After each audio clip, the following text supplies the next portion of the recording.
Hello अस्सलाम वालेकुम, this is Sana Memon from एफके recruitment. So ITI AOCP वालों के लिए बहुत अच्छी अपॉर्चुनिटी लेके आई हूँ फ्रेशर्स के लिए, जिन लोगों ने अभी अभी एओसीपी क्लियर किया है और अपना अप्रेंटिस क्लियर किया है। सो अगर आईटीआई एओसीपी में आपका अप्रेंटिस क्लियर है तो दहेज के लिए एक अपॉर्चुनिटी है जिसके इंटरव्यूज अभी ऑन गोइंग है। जिन लोगों को अप्लाई करना है आप ऑफिस पे आ सकते हो, यहाँ से डायरेक्ट आपको इंटरव्यू के लिए भेजा जाएगा।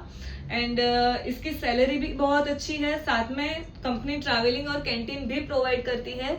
ऑफिस एड्रेस मैं नीचे कमेंट में मेंशन कर देती हूँ, कमेंट में पिन कर देती हूँ, साथ ही मैं कैप्शन में भी मेंशन कर देती हूँ। उसके अलावा ब्राइट मोबाइल के ऊपर मोहम्मदपुरा सर्कल भरूच पे मेरा ऑफिस लोकेटेड है। कॉन्टैक्ट नंबर है 8866419770। सो आईटीआई एओसीपी के लिए जिसने अप्रेंटिस क्लियर किया है, आप लोग विजिट कीजिए और आपका जॉब आके ले लीजिए। Thank you, bye bye.